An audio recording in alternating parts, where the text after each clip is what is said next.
Chapter 56. The next morning was the beginning of Thanksgiving break. But since scholarship never stops, I got the official email of invitation to the interview for the tenure-track position at Crimson. I officially wrote back saying I would officially be delighted to be interviewed. The interview, I was told, would take place after New Year's, via Skype. This would make it more fair for all the other candidates. We want to make sure we are scrupulously fair in the job search process, Karen wrote. It is very important for our institutional reputation and our very accreditation by SACS that there be not even a hint of favoritism towards an inside candidate. Of course, I wrote back. I understand. I tried to tell myself I did. In fact, my strongest feeling was one of resentment. Of course the process wasn't fair. I'd already been working there for 1.5 years. Shouldn't that count for something? Or was this more hazing? I suspected that it was. Well, nothing I could do about it right now. Or maybe ever. It was looking more and more like I was stuck in this hazing hell. Although, if I got a job in some other field, would it be any better? I'd gotten quite attached to the idea of working for the FBI, but my common sense told me that the reality would probably be full of petty annoyances and, most likely, hazing. Probably I was better off with the devil I knew. And it looked like I might be stuck with him in any case. In the meantime, I was going to go see my parents' new plot of land and the beginnings of their tiny house project. Part of me was genuinely interested, even excited. It brought back all kinds of happy childhood memories of alternative lifestyles that were starting to seem more and more attractive. I'd turned my back on that kind of thing as a teenager and had gone through a fairly normal college and grad school process with the intention of living a fairly mainstream life. Well, if you could call being a Russian professor married to a Russian opposition journalist mainstream. But my plans hadn't involved living in a hand-built yurt or tiny house. A charming hand-built dacha outside of Moscow, maybe, but that was totally mainstream for Russia. The mainstream hadn't been nearly so welcoming as I'd imagined, though. Or at least, it hadn't been nearly so simple to navigate. It was tempting to think, when you were on the outside looking in, that those on the inside had it easy. They were following a well-defined path, with all the advantages that entailed. But, I thought sourly, that path is actually the highway to hell. Then I lectured myself about not being such a grumpy pants. At this rate, I was definitely going to turn into Karen. Either that, or join Brenda Melnichuk and her cronies as an extremist masquerading behind a bland, well-intentioned exterior. Fortunately, I had my family to save me from that. I scratched Fevoronia behind her ears, neatly dodging a nasty swipe from her claws, and headed off to see my parents' new, non-mainstream life project. Chapter 57. My parents' new piece of land was a little north of Macon, near the Piedmont National Wildlife Refuge. It was a couple of wooded acres overlooking a creek, nestled in amongst farmland and a respectable number of churches.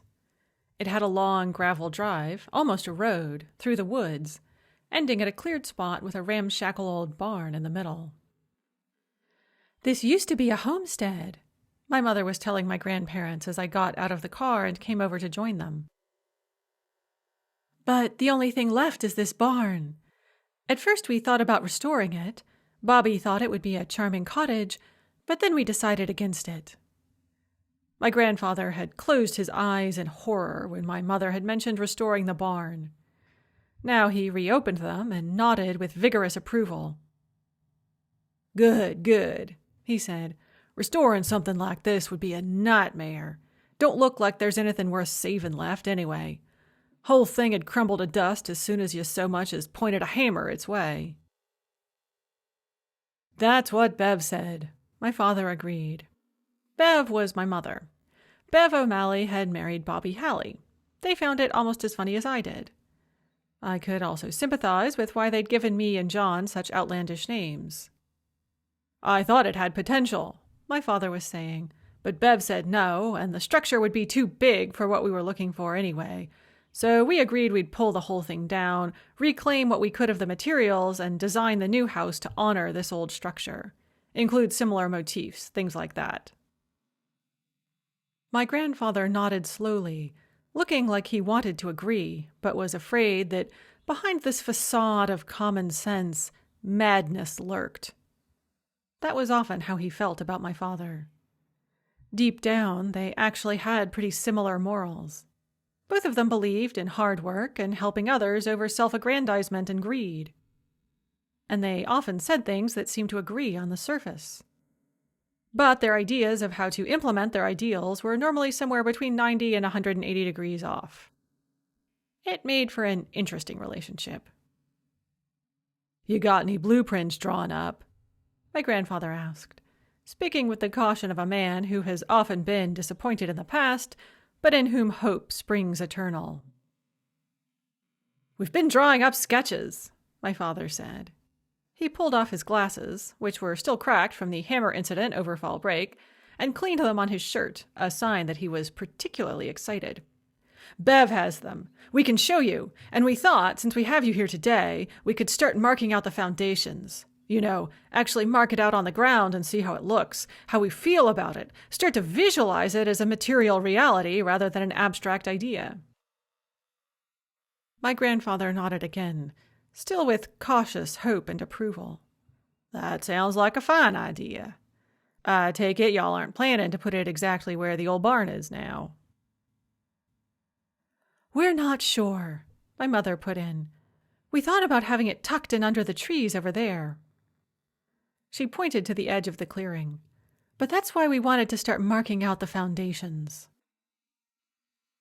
"We brought string," my father said enthusiastically, "and tent pegs, and even marking chalk."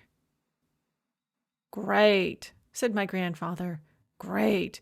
Y'all thought about this real thoroughly, I can tell. That's good. Why don't we get to marking then? Y'all have your plans with you." My mother pulled out a notebook of sketches while my father trotted over to the car to get the strings and pegs. My grandmother came over to me while we stood there.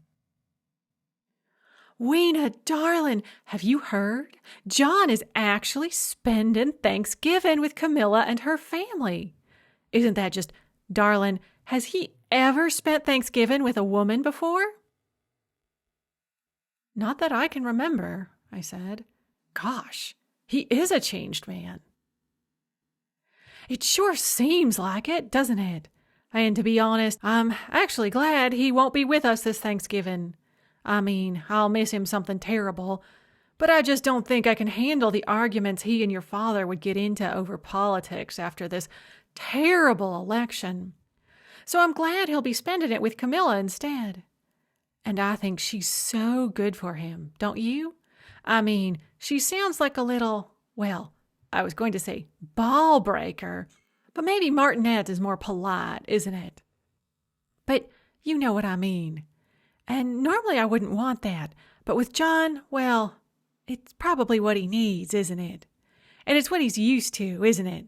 After all those years in the military, he probably feels happiest when someone's telling him what to do. Most women just didn't have the backbone to give him what he really needs, but maybe this Camilla does." "Yeah," I said. "I think she just might." "That's right. You actually talked to her, didn't you? Well, tell me all about it." My parents had assembled all the necessary equipment for marking out the foundations. We moved forward to take our places, my grandmother sticking by my side. "Well," I said, she seems like a good person to me. A bit of a ball breaker, I'm sure, but basically a good person. I think I liked her." "Of course you did, darling. She sounds a lot like you, actually." I said. "Maybe. I guess." My phone pinged. "Hang on," I said. "I'd better check this. You guys go ahead." I stepped away from the potential construction site and pulled out my phone. A big part of me was hoping it was a message from Dima. Had he remembered that it was a holiday in the U.S. and was writing to congratulate me? Or to update me on the visa situation for him and Galina Ivanovna? "Hey, Professor H," the text said. "Can you talk for a minute? I think I've got a big problem." Chapter 58. The text was from Madison. Of course she had a big problem. I repressed a sigh. Then I felt bad. She probably did have a big problem. It could even be a real problem. It could even be a problem that she had not created directly herself. "Sure," I texted back. "Do you want to talk or text?" "Can we talk? I feel weird talking about it in writing somehow. I guess I'm super paranoid or something, but I don't want it recorded anywhere so Verizon or whatever can get into my records." "No problem. Should I call you now?"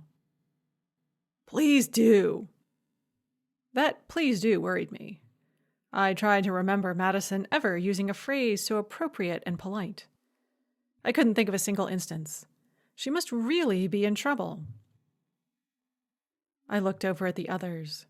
My father was reading from the sketches and fiddling with a measuring tape while my mother was discussing something with my grandparents.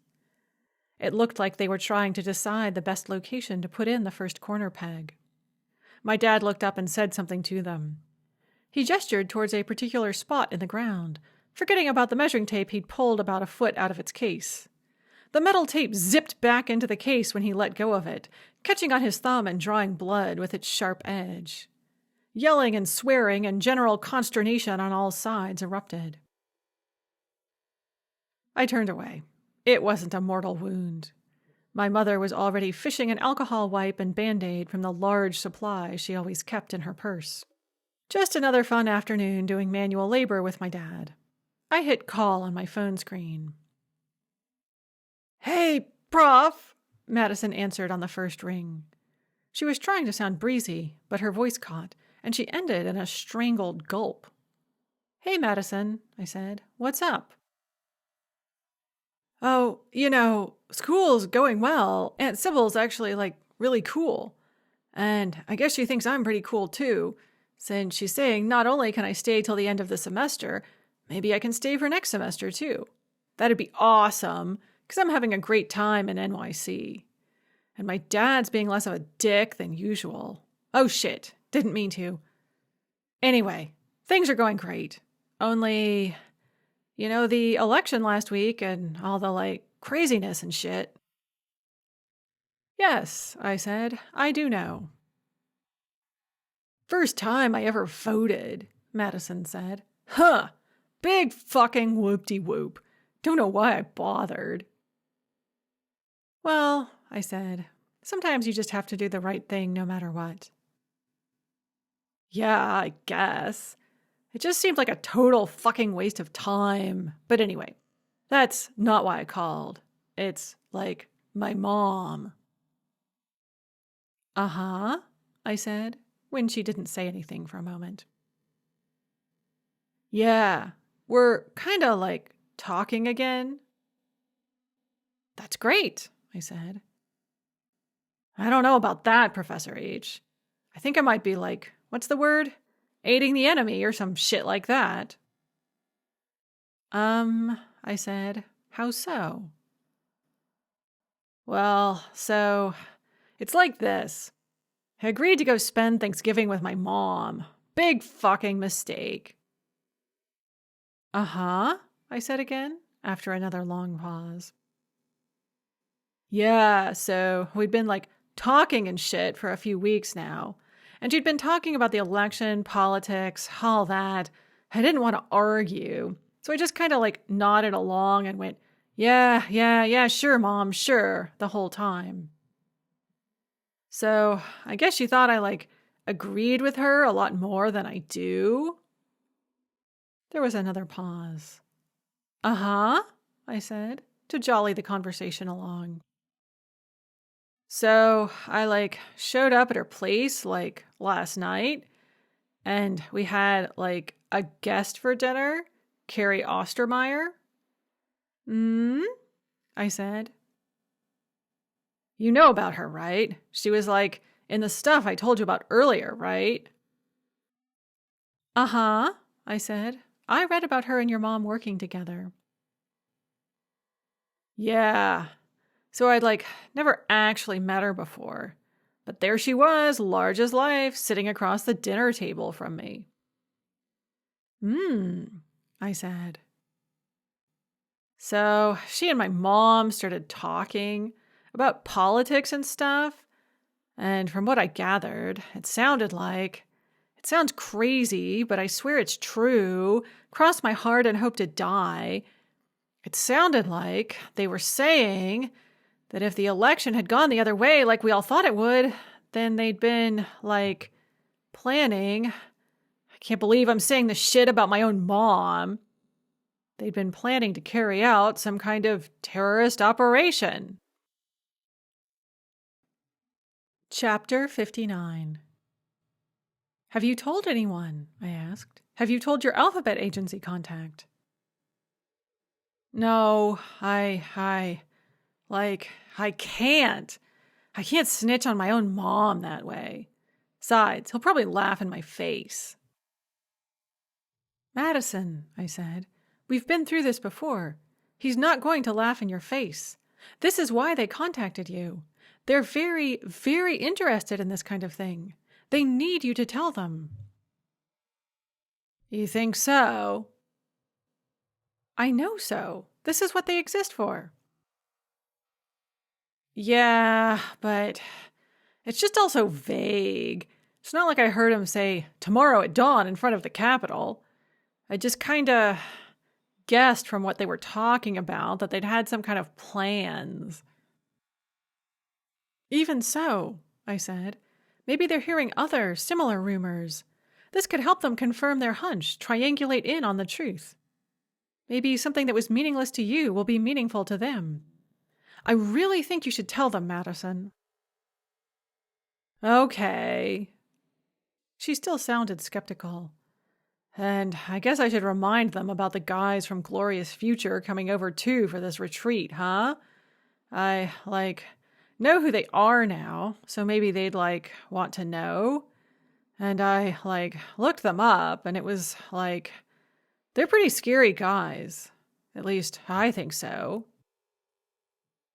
Yes, I said. You should definitely tell them about that, too. They're not going to do anything, she said. No one does anything. This whole country is going to crap. Maybe they're in on it, too. That seems unlikely, I said. Yeah, I guess. It just all feels so useless right now. I think my mom's, crazy, and her whole family's crazy and maybe kind of evil, but, I get why they do what they do. I just kind of, feel like joining them now. I mean, not, joining them, but, doing what they're doing. Starting my own movement instead of trying to do stuff that's never going to work. I know the feeling, I said. But really, in this case, I think you should tell your contact. I mean, I don't know what you could do that would work better. She was silent for a moment. Yeah, she finally said. I guess so. Well, I guess I'll call him. Maybe he'll answer. Oh, and if you want to laugh, you should look up Vadim Zhirayev. I can't believe he's my cousin. I can't believe he's real. Maybe he isn't. Maybe he's I don't know, a plant or a fake or something. You should look him up and let me know. I said, sure, I'll do that. Great. She was starting to sound like the breezy Madison of old. Meantime, I'll call my alphabet agency guy and see if he laughs in my face or what. Tell you what, Prof, this has been a pretty cool semester all around. I mean, it's not what most people probably want, right? But it's actually been pretty cool. And even if alphabet guy laughs at me, that'll be kind of cool too. I mean, it'll be like an experience. Yeah, I said, for sure. Cool. Well, talk to you later, Prof. And seriously, go look up Vadim Zhurayev right now. You'll be glad you did. Chapter 60. I had to wait until the evening before I could go look up Vadim Zhurayev. First, I had to spend the afternoon helping my parents measure out the potential foundations for their proposed tiny house. This involved a lot of discussion, debate, and 2 more minor injuries for my father. By 4:30 p.m., they still weren't 100% certain about where they wanted the foundations to be, but my grandmother was clearly drooping, so my grandfather said we had to call it a day and go get cleaned up and get dinner. "We'll come back on Friday," he declared. "It'll be clearer with fresh heads." My parents agreed, reluctantly, that he spoke sense.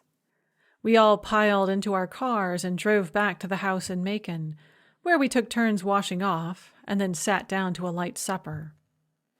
We were hungry enough that we would have liked a hearty supper, but my grandmother said it would be good for us to build our appetites for the feast tomorrow. By 8 o'clock, I was able to escape and drive back home. When I got back to the apartment at 8:30, Fevronia was waiting for me, mewling impatiently. I gave her some attention and some cat crunchies. By then, it was 8:45. I told myself I was just going to take a shower and go straight to bed. I could have fun on the internet tomorrow. But when I got out of the shower, it was only 9 p.m., and curiosity was eating away at me. I told myself I would do just a quick search for Vadim Zhurayev. At least I'd have an idea of why Madison thought he was so important. My first few searches turned up a dentist in Moscow, a college student in Novorossiysk, and a car mechanic with a side hustle as a DJ in Tomsk. None of them seemed like likely prospects. Surely Madison had had someone more extremist in mind. I added neo-Nazi to my search term string and got an immediate hit. This Vadim Zhurayev, I read, had been born in 1980, just like me. Only he'd been born in Donetsk, in the Donbass region of Ukraine. His family had moved from there to Moscow, and then Minsk, where they'd been living when the Soviet Union collapsed. This meant that they had become citizens of Belarus, despite being a Russian family from eastern Ukraine. Vadim and his family, I gathered, had been dismayed by this circumstance, as had the many millions of people who had suddenly ended up citizens of a foreign country after the dissolution of the USSR. The problem had been dramatically compounded in recent years by the increasingly strained relations between Russia and Ukraine. The original idea, I knew, had been for Russia, Belarus, and Ukraine to remain very closely tied, with a mutual military defense agreement. This is why the Crimea, and in particular the naval port at Sevastopol, had been left with Ukraine, even though technically, as an item of all Union significance, it should have been returned to Russia. Now the fraternal squabbling over the family estate had escalated into occupation and war. For the actual families caught on both sides of the divide, the tragedy only continued to grow.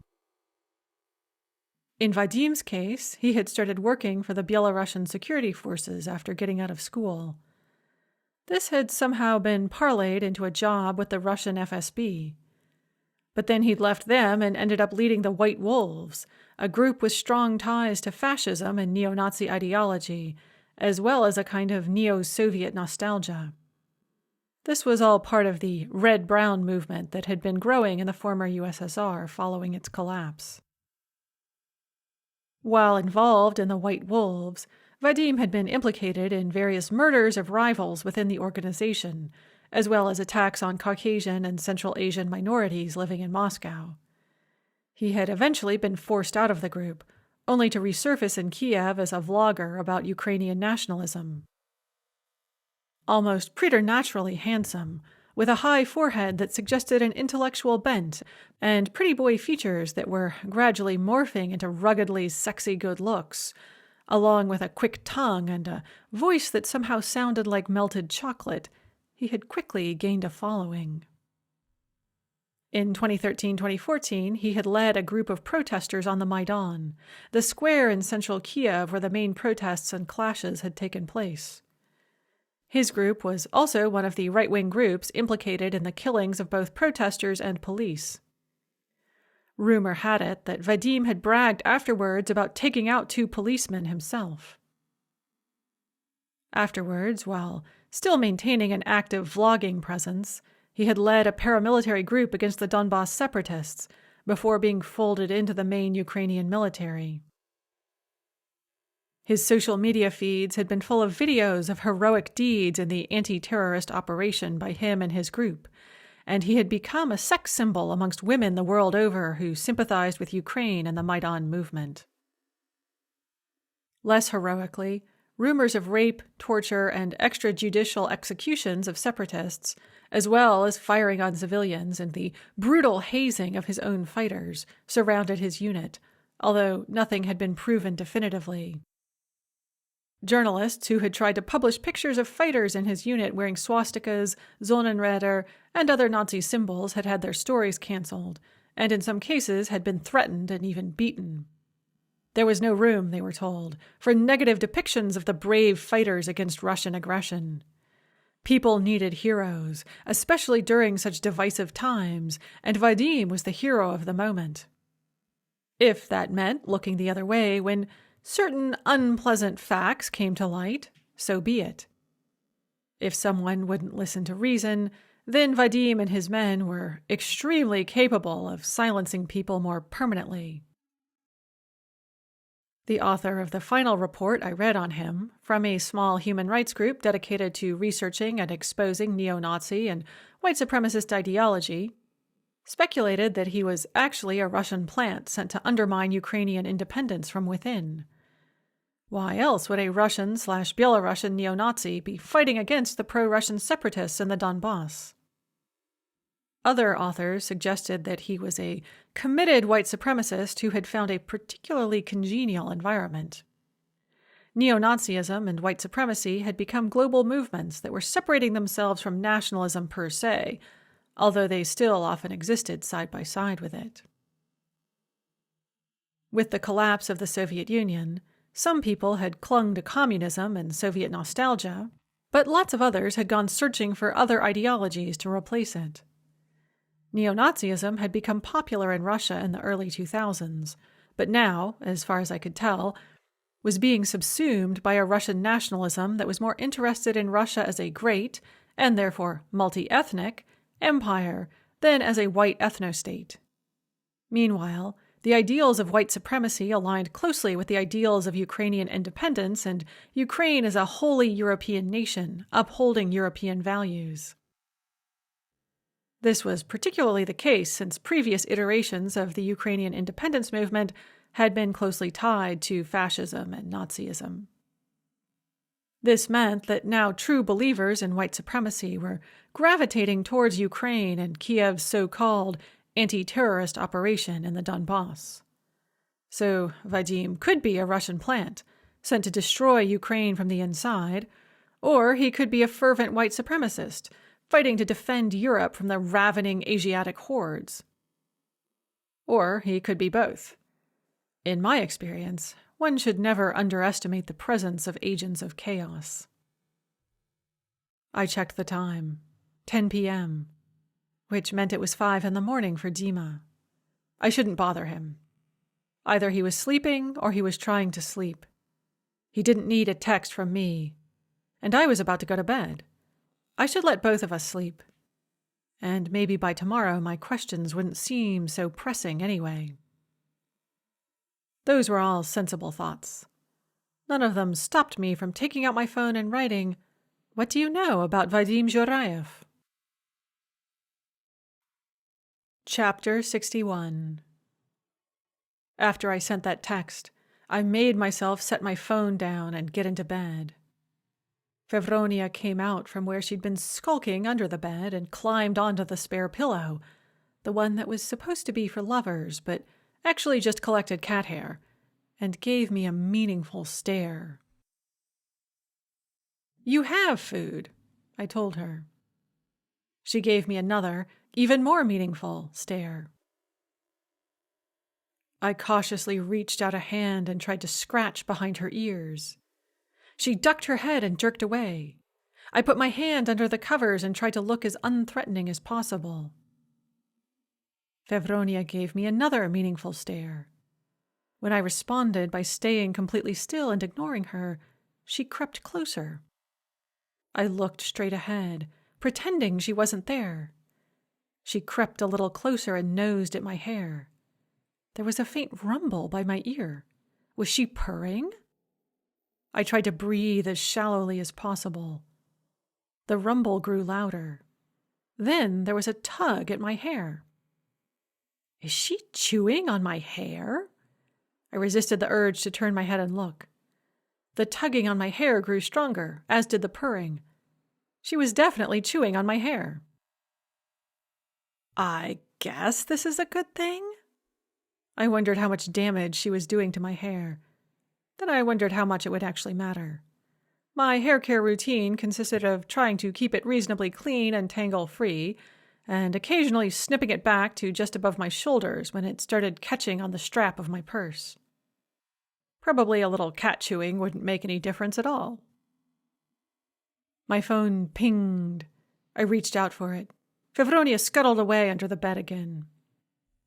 Hello, Inechka? Hello, Inechka. I know more about Vadim Zhurayev than I'd like. The text read. Why do you ask?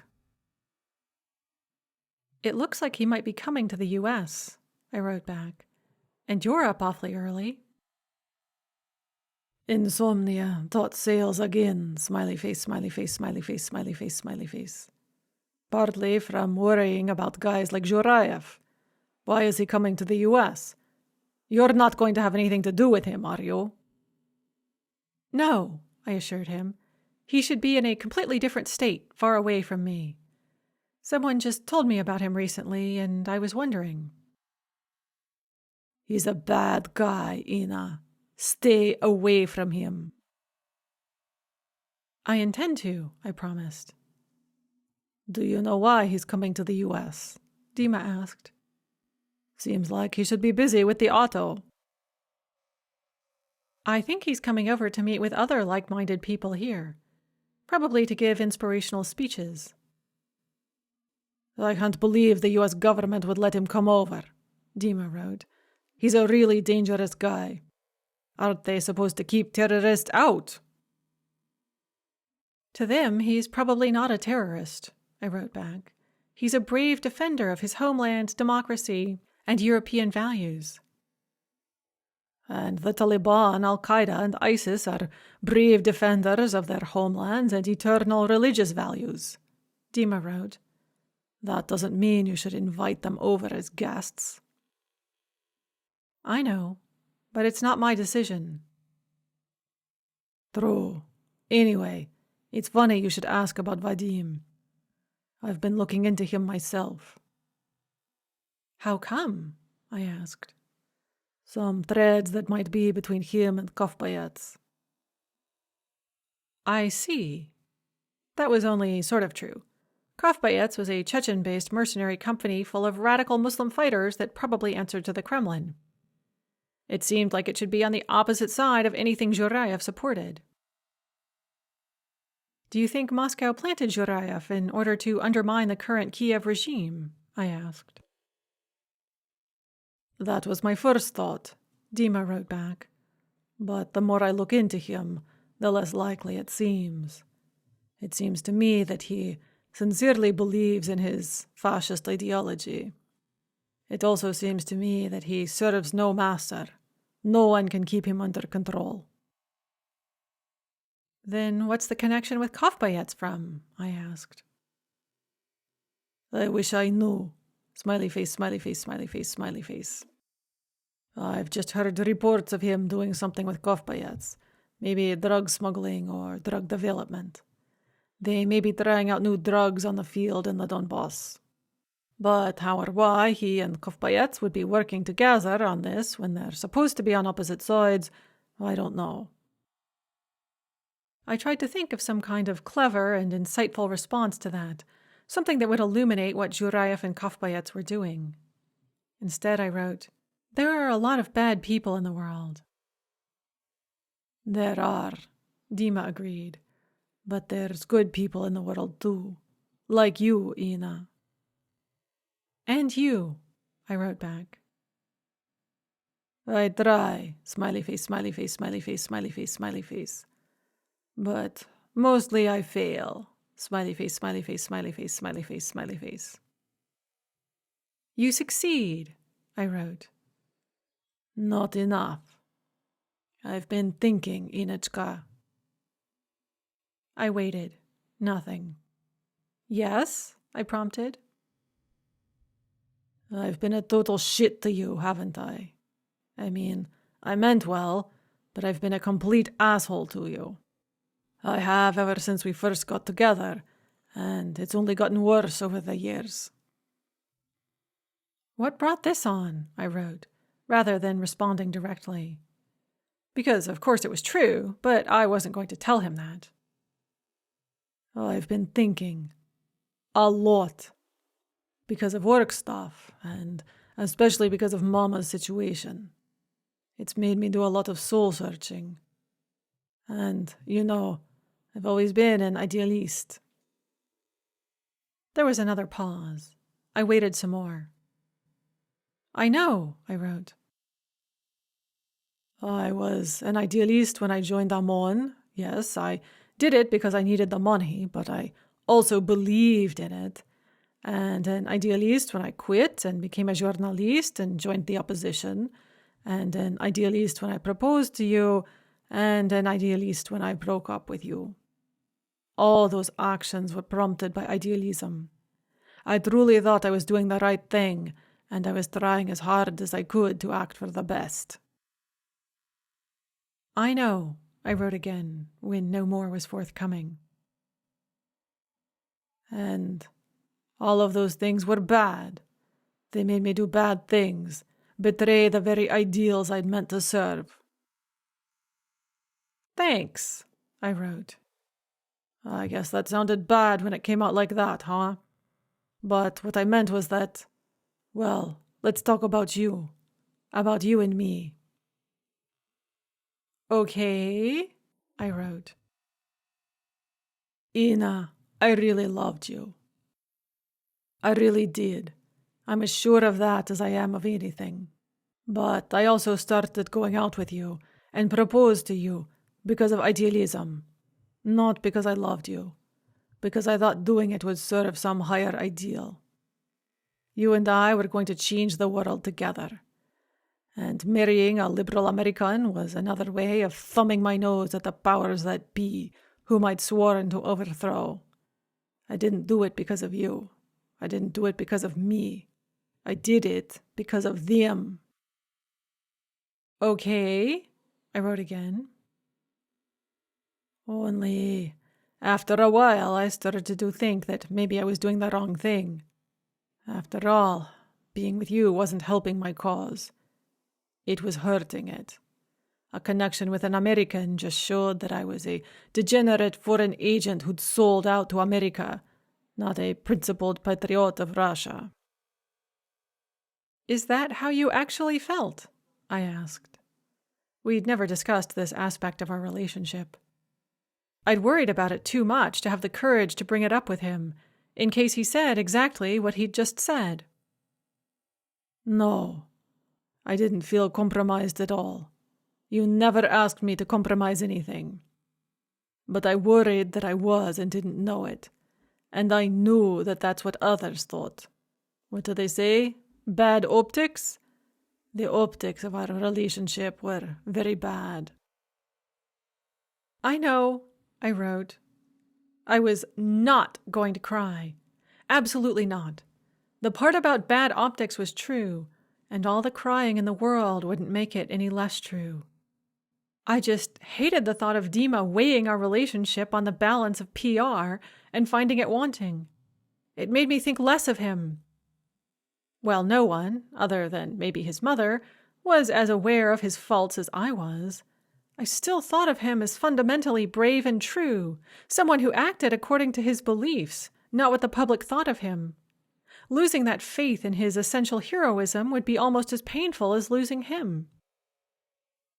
And then, when that incident happened, when they threatened you, I realized how I truly felt about you. And it was so scary. Because I cared about you more than I cared about any ideal or about them.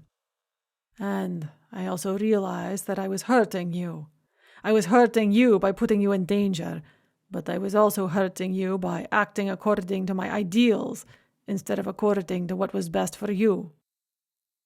And I couldn't figure out how to reconcile those two things. So I broke up with you, and I told us both it was for the best. It was best for you, but you didn't think so, did you? You tried to tell me, you did tell me, that it wasn't best for you, but I wouldn't listen. I couldn't listen. I couldn't even listen to myself, let alone someone else, even you. But now you can? I asked. The tears threatening to choke me started to recede. Maybe Dima really was the hero, or at least the decent man I'd always believed him to be. I don't know. Maybe not. But at least I know I need to listen. I have to find a way to reconcile my ideals with my life. I just don't know how to do that yet. But by following my ideals at the expense of everything else, I've broken the very ideals that I was trying so hard to follow. And now I don't know what to do. I need ideals, Ina. I can't live without them. They're my daily bread. But they're tearing me apart. They're making me betray them. I've come to a dead end, and I can't figure out how to get out. Sometimes, I wrote, I find that the best way out of a dead end is to do something totally unexpected. Totally unexpected. That's wise, I suppose. So, totally unexpected. I totally unexpectedly, smiley face, smiley face, smiley face, smiley face, smiley face, humble myself, smiley face, smiley face, smiley face, smiley face, smiley face, smiley face, smiley face, before you, Ina, and ask you for help and advice. What would you advise me to do, Ina? How can I stop betraying my ideals by attempting to follow them? I wish I knew, I wrote. I keep asking myself the same thing. The only thing I know for sure is that if you want to act well, you can't treat people badly. How you treat one person is how you treat the world. Hard wisdom, Inechka, but true. I'll have to think on it. I know you're right, but I don't know yet how I can live by that. And Homer is silent, smiley face, smiley face, smiley face, smiley face. Whom should I listen to? Mandelstam, maybe, I wrote, when he said that everything is moved by love. Everything is moved by love, smiley face, smiley face, smiley face, smiley face, smiley face. As always, Mandelstam knows all. I'll think on it, Inechka. I don't know what conclusions I'll come to, but I'll think on it. I've sworn to myself that I'll let you go, and I've sworn to myself that I'll take you back, and neither of those things have come to pass. Maybe I should stop swearing to myself and start listening to you instead. Yes, I said, maybe you should. I'll try, Inechka. It will be an unaccustomed exercise, but I'll try.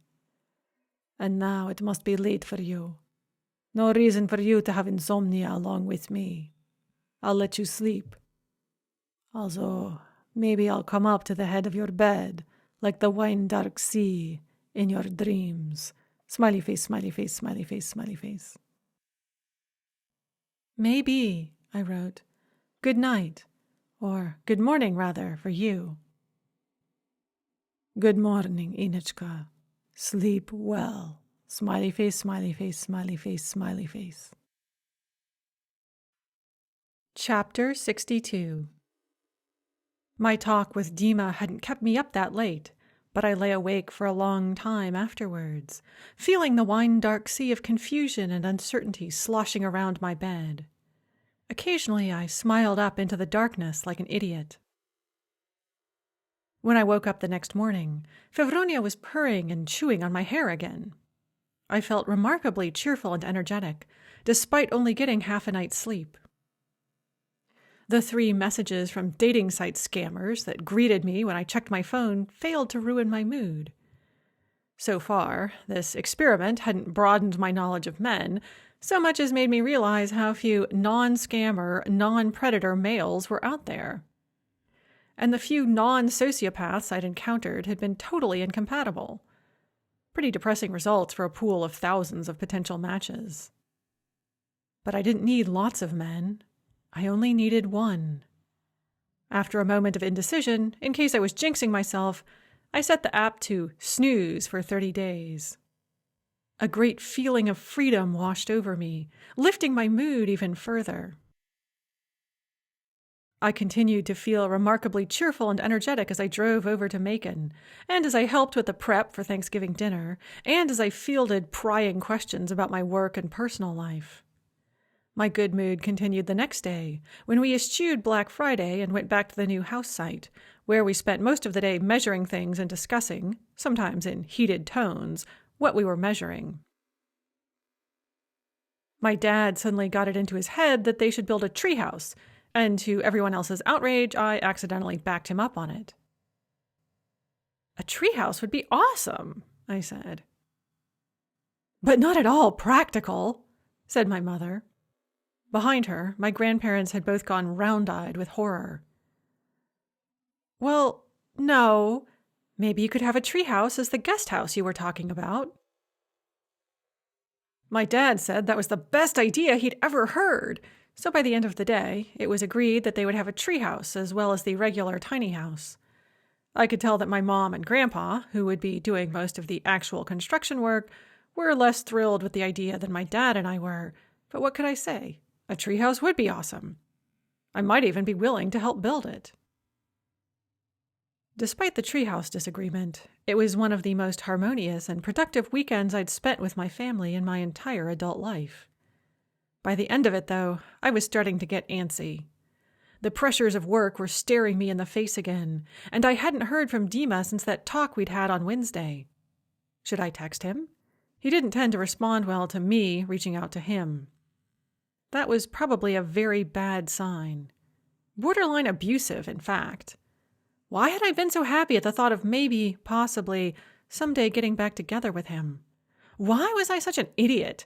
Why had I ruined my life so badly?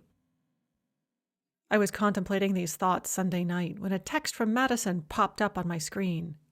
"OMG, check the news right now!" "What am I checking for?" I asked. In response, she sent a link to an article. "Popular event organizer Carrie Ostermeyer arrested for Inauguration Day conspiracy." Chapter 63. I skimmed through the article. The headline said it all. Carrie Ostermeyer, a well-known local event organizer and co-owner of the resort Bright Dawn, had been arrested Sunday morning after an anonymous tip had led to an early morning raid. According to the article, despite her current wholesome outward appearance, in her younger days, Carrie had been a known associate of a member of the Aryan Brotherhood, a white supremacist prison gang that ran a wide variety of criminal activities. She was suspected of having smuggled messages from her then boyfriend in prison, thus helping organize drug deals and possibly at least one murder. Now the FBI were saying they had credible evidence that she had been involved in a conspiracy to lead some kind of disruptive, possibly terrorist, action on election night if Clinton had won. Clinton hadn't won, so the action had been called off, but they had discovered evidence of a potential plot to carry out a similar action on Inauguration Day. It was unclear what that action would be and why she and her group would want to do something to disrupt the inauguration of a president they presumably supported. She was maintaining that it was simply a march in support of the new president and new administration. But law enforcement agencies had evidence that this march might involve extremist groups. Public safety was crashing up against free speech, and it wasn't certain yet how it would shake out. "Yikes," I texted Madison. What am I going to do? Madison texted back. My mom is super pissed. Can we talk? On the phone? Sure, give me a call. 30 seconds later, my phone rang. What am I going to do? Madison repeated as soon as I picked up. Her voice was shaking and had risen up to near bat sonar levels. I didn't want to text about it. What if my mom reads my text and finds out about what I did? Or if my text records get subpoenaed? Is that the word? Something like that, I said. I'm sure she'll be pissed, but it's not just her I'm scared of. Madison cut me off before I could finish. It's those crazies she runs around with. Did you read about Vadim Zhurayev? I sure did, I said. He's like my fourth cousin or some shit like that. Crazy, huh? I met him when we were there last summer. Scared the absolute shit out of me. Like, for real. Like, after I talked to him, I had to go running to the fucking outhouse because they didn't have real bathrooms there and, take a massive dump. Sorry, Prof. Probably not what you want to hear. But you get what I'm saying. I do, I said. Realistically, how much danger do you think you're in right now? I heard her take a deep breath on the other end of the line. Realistically? Probably not a huge amount right now. My mom's batshit crazy, but I can't imagine her actually bursting into Aunt Sybil's apartment and actually shooting me or some shit like that. But as soon as Vadim and his posse get here, I don't know. And my mom knows where I am. Oh shit! Oh fuck! She could tell them to go after Aunt Sybil. She's always fucking hated her. She might not want to shoot me, but I bet she'll be totally okay with taking out Aunt Sybil. She might even do it herself. And it'll be my fault! I tipped off the feds, and I put Aunt Sybil in danger, and... What about your dad? I interrupted. Can you go to him? Will that be safer?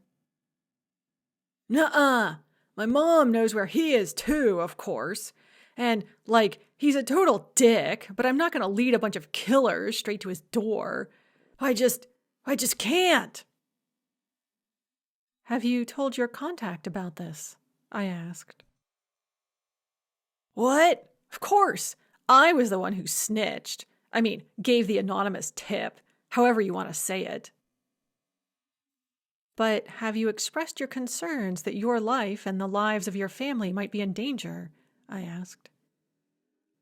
I kind of said something about it, but he said he didn't think I had any real reason to be worried. But if I was, I could, get out of town or something, and it'd probably be fine.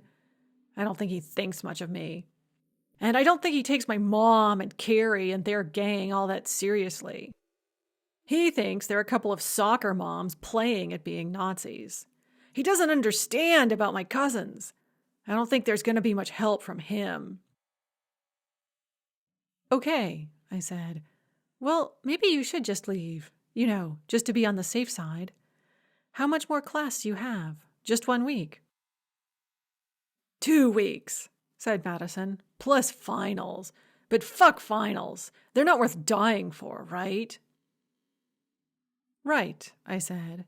And if you tell your professors that you have an emergency, you might be able to take an incomplete and finish up the semester later. Cool, said Madison. I'll do that then. So, can I come stay with you? I said. Do you think it will be safe? I mean, I added hastily, you're always welcome here. But will coming to me actually accomplish what you want to accomplish? It'll slow him down, Madison said. My mom probably wouldn't think to tell him about you. My dad might guess, but he wouldn't tell them unless they tortured him. Oh, fuck! Do you think they might torture him? From what I can gather, Zhurayev has a history, I said. Fuck! But I really don't think you're in immediate danger from him, I said.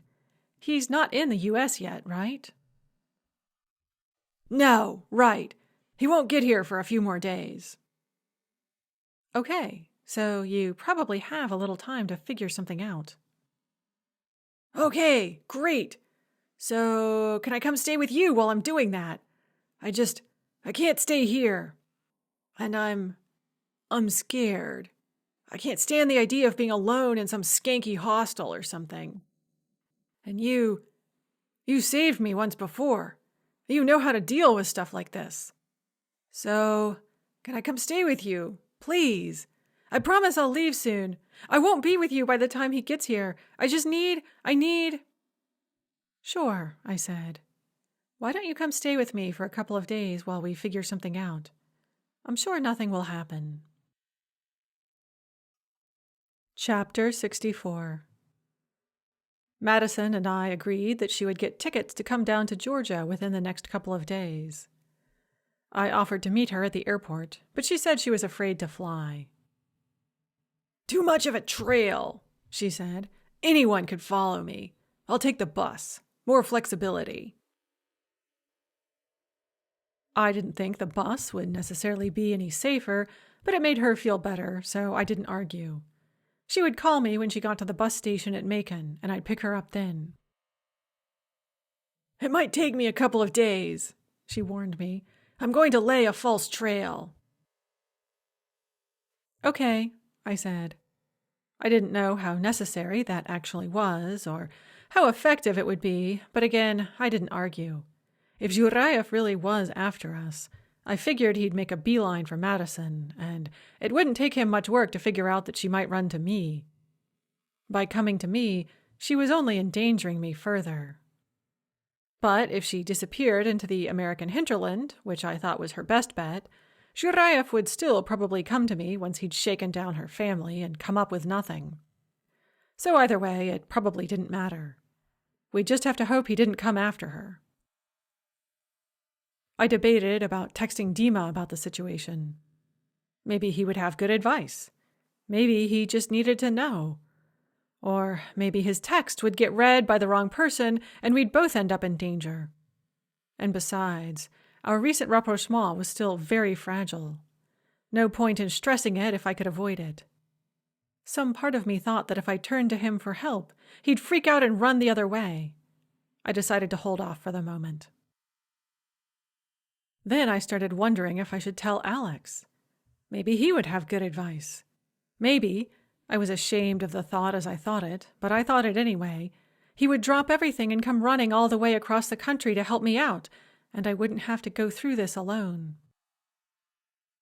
Part of that was fear talking, and part of it, I knew, was jealousy. Some small, weak, pathetic part of me was still mad that Alex had dropped everything, including me, to go running to save Aaron when she'd needed him. I wanted someone to do the same for me. But it was unfair and just plain wrong to ask Alex to do that because I was feeling insecure, especially after I'd been dodging all his attempts to reconnect all semester. Plus, I had a strong feeling it wouldn't end well. Alex seemed able to function only as a knight in slightly battered armor. Once I stopped needing a savior and started needing a man, he'd probably fall apart all over again. So maybe I should just hold off until things started looking really desperate. Or maybe... When I got into Mel's Jeep Monday morning, I still hadn't decided any of these things. Looking at my reflection mirrored in her sunglasses, I wondered if maybe I should tell her. She might have good advice. She might even be able to protect me and Madison somehow. At least she'd be a good backup. Guess what? Mel said, as soon as I had scrambled up into the passenger seat. I have fucking Lyme disease. I finally got the results back from that specialist clinic. She grinned. Most people don't get all happy about a nasty diagnosis, but in this case, from what I've heard, I'm not alone in being thrilled. At least I've got some kind of an answer now. I said, that's great. What can you do about it? Antibiotics, Mel said. Fuck tons of antibiotics, apparently. Plus a lot of herbs and weird alternative shit. It's supposed to make you sick as a dog. She grinned some more. But then you feel better. You hope. Her grin faded a little. Apparently, it can be a pretty rough road. Some people never get better at all, or only after a few years. But still, her grin returned. At least I've got an explanation for all that weird shit that's been happening to me for the past year and a half. And some treatments to try. I'm going to start as soon as finals are over, get the really bad shit over with over break, and hope I'm feeling better by January. That's great, I said. I guess I shouldn't be asking her for anything right now, I thought. She's got enough going on as it is. Anyway, Mel was saying, I was thinking we should try to get together for one last research meeting before the end of the semester. You know, actually hammer something out we can submit over break. I know we all like to tell ourselves we'll get our writing done during break, but I can't fucking delude myself like that this time. Apparently, I've got to be prepared for seizures and projectile vomiting and not being able to get out of bed for days. My God, I said. Are you sure that's how it's supposed to go? That doesn't sound right at all. Treatment shouldn't make you worse. Mel shrugged. Didn't your PT make your knee worse at first? Yeah, I said, and I only got better once I quit. I flexed my left leg experimentally. For a given value of better, that is. But I was getting worse and worse while I was in treatment. Once I stopped going, I started improving. Mel shrugged again. Sounds about right. But what else am I going to do? I can't stand the idea of keeping on like I've been going, feeling like shit half the time and with weird, freaky stuff happening to my body out of nowhere. Weird, freaky shit that's been getting worse and worse.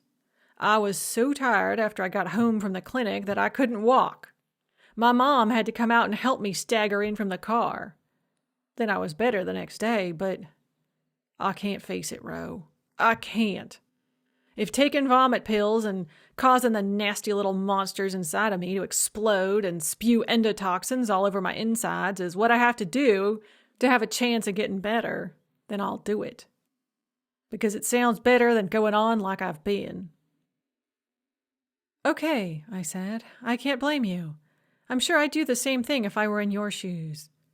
Just let me know if you need any help while you're going through this, okay? And in the meantime, when you want to do this last research meeting. Let's talk to Chloe about it, Mel said. She's the one who's always kicking our butts into doing what we need to do. Let's let her do her thing.